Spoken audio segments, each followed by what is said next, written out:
Hello friends, आप सभी का मेरे इस यूट्यूब चैनल में स्वागत है। आज हम लोग पूर्णांक संख्या, परिमेय संख्या और अपरिमेय संख्या के बारे में जानेंगे। पिछले वीडियो में हम लोगों ने सम संख्या, विषम संख्या, प्राकृत संख्या और पूर्ण संख्या के बारे में जाने थे। जो मेरा पिछला वीडियो नहीं देखे हैं, डिस्क्रिप्शन बॉक्स में लिंक दिया हुआ है, आप वहां जाकर वीडियो को विजिट कर सकते हैं। तो चलिए वीडियो को शुरू करते हैं। पूर्णांक संख्या किसे कहते हैं? सभी धनात्मक और ऋणात्मक संख्याओं के समूह को पूर्णांक संख्या कहते हैं। पूर्णांक संख्या को जानने से पहले हम लोगों को धनात्मक और ऋणात्मक संख्याओं के बारे में जानना होगा। तो धनात्मक और ऋणात्मक संख्या किसे कहते हैं? संख्या रेखा में शून्य के बाएं ओर जितनी सारी संख्याएं हैं वे सभी ऋणात्मक संख्याएं हैं, और शून्य के दाएं ओर जितनी सारी संख्याएं हैं वे सभी धनात्मक संख्याएं हैं। जैसे यह एक संख्या रेखा बन गया, तो शून्य के बाएं ओर जितनी सारी संख्याएं हैं वे सभी क्या हैं?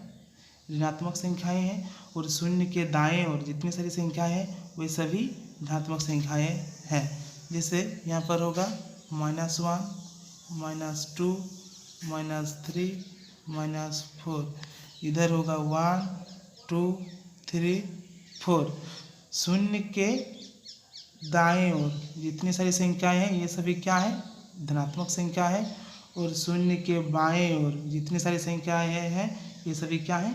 ऋणात्मक संख्याएं हैं। तो हम लोगों ने धनात्मक और ऋणात्मक संख्याओं के बारे में जान लिया है। अब पूर्णांक संख्या के बारे में जानेंगे। तो पूर्णांक संख्या किसे कहते हैं? सभी धनात्मक और जो ऋणात्मक संख्याओं हैं उसके समूहों को पूर्णांक संख्या कहते हैं। जैसे इसका उदाहरण हम लोग देखते हैं, जैसे कि -4, -3, -2, -1, 1, 2, 3, 4, ये सभी क्या है? पूर्णांक संख्या है। और हम लोग को याद रखना है कि 0 भी एक पूर्णांक संख्या है। पूर्णांक संख्या मतलब पूर्णांक। पूर्णांक संख्या जो है यह बाटा में नहीं रहता है, ना ही पॉइंट में रहेगा और ना ही रूट में रहेगा। यह एक पूर्ण संख्या है। पूर्णांक मतलब पूर्ण अंक।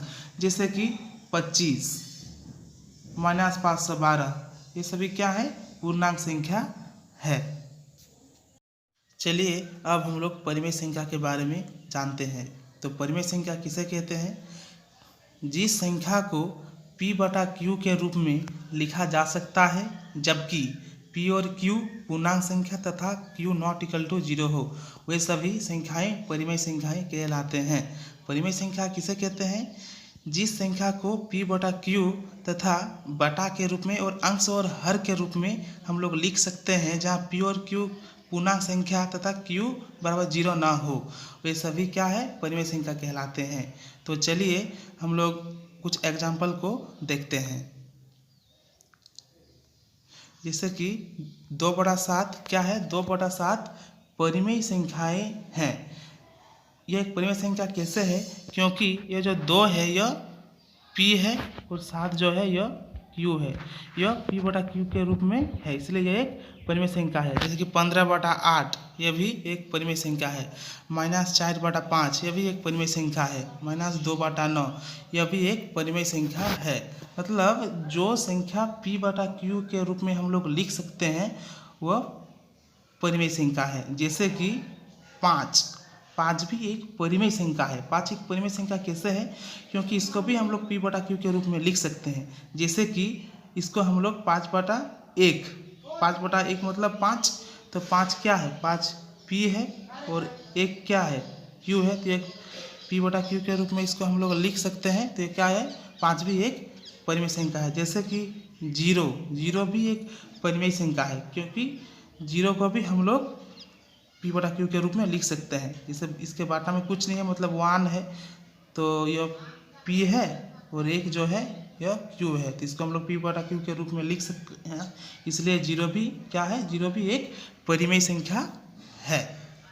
तो चलिए अब हम लोग अपरिमेय संख्या के बारे में जानते हैं।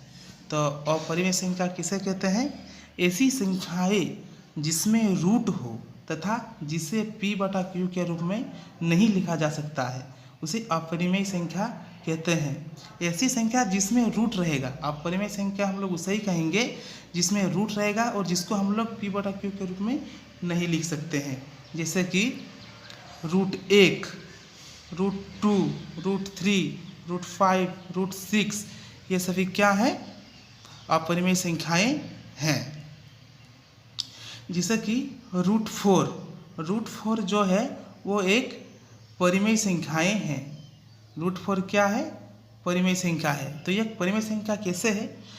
देखो यहाँ पर 4 है, 4 का वर्गमूल 2 होता है और रूट मतलब क्या? रूट मतलब वर्गमूल। तो 4 का हम लोग वर्गमूल करेंगे तो 2 आएगा। मतलब जिस संख्या का वर्गमूल होगा वह चाहे रूट में रहे या रूट में ना रहे, वह क्या है? एक परिमेय संख्या है। जैसे कि √9 क्या है?